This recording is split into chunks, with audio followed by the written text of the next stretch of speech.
Welcome back to the book of Romans. We're going to continue on again. I'm your teacher, Dr. Benjamin Olson. Let's continue on Romans chapter 3 and verse 9. Here we are, I want to set the tone, make sure that we know exactly where we are in the book of Romans before we continue. In chapter 1, we saw the salutation, the greetings of Paul that ended with the theme statement, "For I'm not ashamed of the gospel, for it is the power of God to salvation to those who believe, to the Jew first and also to the Greek. For in it the righteousness of God is being revealed by faith, that the righteous shall live by faith." Then chapter 1 verse 18, "For the wrath of God is being revealed against all ungodliness and unrighteousness of man, who suppress the truth in unrighteousness." Paul then continues to condemn the heathen first, chapter 1 verse 18 through 32. Then beginning in chapter 2 verse 1, "O man, you are without excuse, those you who condemn, rather you who judge, the hypocrite, the one who judges, the moralist," that you ultimately end up doing the same things in your mind and in your life, and that God will judge the secret things, not just the things that are done outwardly. Then in chapter 2 verse 17, he turns his attention to the Jew, or rather the one who calls himself a Jew, because they cannot fulfill the full righteousness requirements of the law, even though they say they practice the law. And that brought us all the way through chapter 3 and verse 9. So that brings us to this ultimate condemnation that Paul brings against all of mankind, beginning in chapter 3 and verse 9. He says, "What then, are we better than they? Not at all. For we have previously charged both Jews and Greeks that they all are under sin." Every human being, both Jews and Gentiles, are under sin. That all of us are under that righteous wrath of God. He then, for the next nine verses, "For it is written," or "as it is written," and just lets forth a barrage of Old Testament quotations. Now I'm going to try to keep up with some of these and quote them as I go, or at least give the reference as I go. Probably not going to be able to hit all of them. Well, let's try. All right. He says, "There is none righteous, no, not one." That's a direct quote of Ecclesiastes chapter 7 and verse 20. There is none righteous, no, not one. No one who sins, and no one who does what is right. No one who seeks after God. No one who, there is none who understand. There is none who seeks after God. Psalm 14 verse 2 and Psalm 53 verse 2. By the way, Psalm 14 verse 2, immediately after he says, "The fool says in his heart, there is no God." Psalm 14 verse 1. There is none who seeks after God. They have all turned aside. They have together become unprofitable. This is a quotation, right, continuing on in Psalm 14 and verse 3, and again in 53 verse 3. By the way, 14 and 53 are kind of parallel. The 53 kind of repeats chapter 14, so that's why the two are both there. And then he continues on, Psalm 14 verse 3, "There is none who does good, no, not one." Again, Psalm 14 and verse 3. "Their throat is an open tomb. With their tongues they have practiced deceit." That's a direct quote of Psalm chapter 5 and verse 9. Notice a lot of these are directly from the Psalms. "Their throat is an open tomb. Their tongues they have practiced deceit.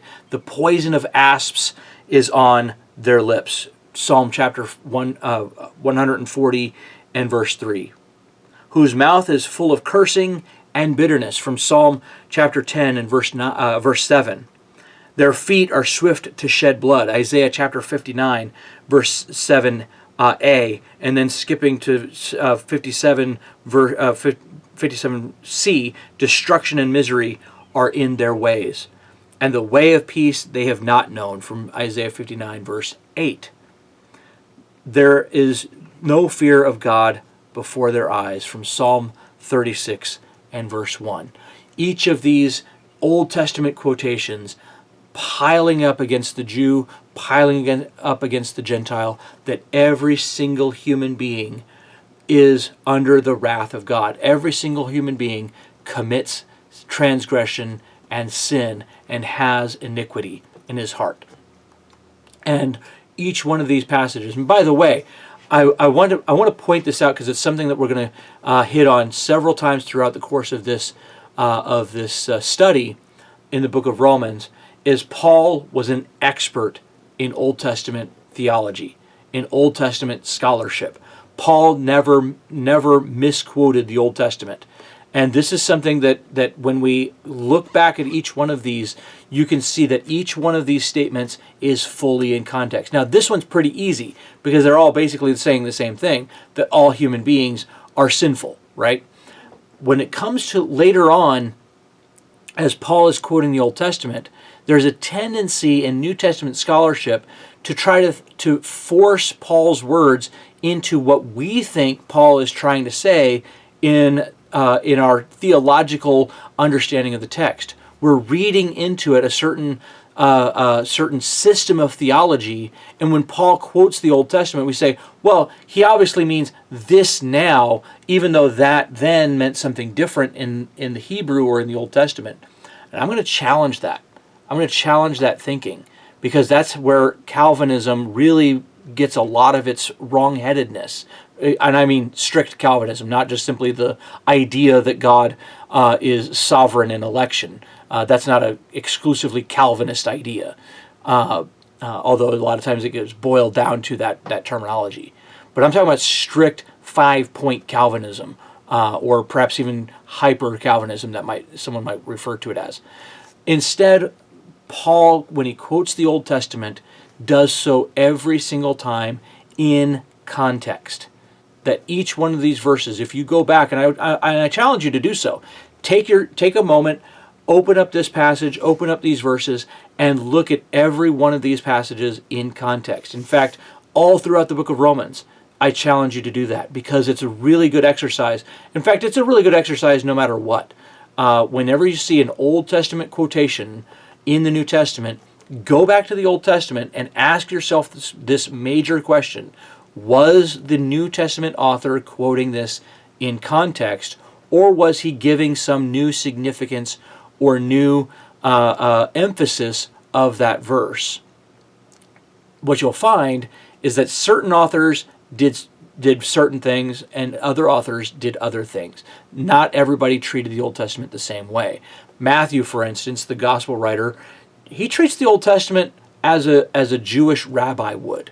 Right? He treats it very allegorically. He uses words and phrases where, well, that's not really a prophecy, but he says this was to fulfill the prophecy, even if it wasn't a prophecy. He's giving new context or new significance to a particular passage, like I called my son out of Egypt. Well, that's not a prophecy about the Messiah, but he's taking that phrase and using it more of in a metaphorical or even allegorical sense. That's the writer of the book of Matthew. That's Matthew, the gospel writer. Paul doesn't do that. And I'm going to challenge anybody who wants to think that he does. Because every single time I see Paul quoting the Old Testament, he's not doing it allegorically. He's not giving it new significance. He's always quoting it in context, always with the full meaning of that passage. So when you do this, in this exercise, don't just go back and find that old verse, the Old Testament verse, but instead look at that entire chapter, right? Look at that entire passage. Is Paul quoting it in context? And if he is, make sure that you bring that meaning forward to the New Testament. Because if Paul's quoting it in context, it means that he is meaning something that you may not be able to pick up right away because you're not familiar with the Old Testament like he was. All right, that being said, let's continue on with the passage in verse 19. Now we know that whatever the law says, it says to those who are under the law that every mouth may be stopped and all the world may be guilty before God. Therefore, by the deeds of the law, no flesh will be justified in his sight. For by the law is the knowledge of sin. This is ultimately the ultimate condemnation of all of mankind. That now, no matter now we know that whatever the law says, it says it to those who are under the law, right? It says it to the Jew, that every mouth may be stopped. You see, the heathen doesn't know any better, but the heathen only knows the wrath of God that's being revealed against him, against all ungodliness and unrighteousness of man. All he has is general revelation to know how great God is. All he has is general revelation to know that God is sovereign and God is in control. That's all he has. But even that suppression of that truth has led to great debauchery. We saw that in chapter 1, verses 18 to 32. The moralist who does those things even though he judges, the judgment comes back on himself, right? But even the Jew who is relying on their following of the law, it says it to those who are under the law, so that every mouth may be stopped. Ultimately, what Paul is talking about here is in the judgment. That when God judges, when we all stand, when unbelievers stand before the great white throne. By the way, believers will not be standing before the great white throne, because those whose names are written in the Lamb's Book of Life will be removed first, and then those who remain will be judged according to their works, right? When when unbelievers stand before the great white throne judgment, at that moment, every mouth will be stopped. There will not be a single human being who is raised in that last day who will be able to say, yeah, but. Not a single one who will be able to give a defense for their own behavior. Not a single one who will be able to stand there and apologize for what they've done. Instead, every mouth will be closed, stopped. Not because God is muzzling them, but because they will recognize the truth. They will recognize that they themselves are guilty before God. Every mouth will be stopped. And the world, all the world, may become guilty before God. That all of us share in that guilt. Therefore, by the deeds of the law, no flesh will be justified in his sight. That doing good things, doing the works of the law, whether you're doing them because you're following the law as a Jew, or whether you're doing them because of consciousness and becoming a law unto yourself, no one will be able to be justified because of good works. Good works don't cut it. Because what you need is the righteousness of God. That's what we get to in this next verse in chapter 3, verse 21, which really gets to the heart of the entire book of Romans. Therefore, by the deeds of the law, no flesh will be justified in sight. For by the law is the knowledge of sin. Just because you know about sin doesn't mean that you're capable of not sinning. Right? What you need is the righteousness of God. Chapter 3, verse 21, we'll get in the next video.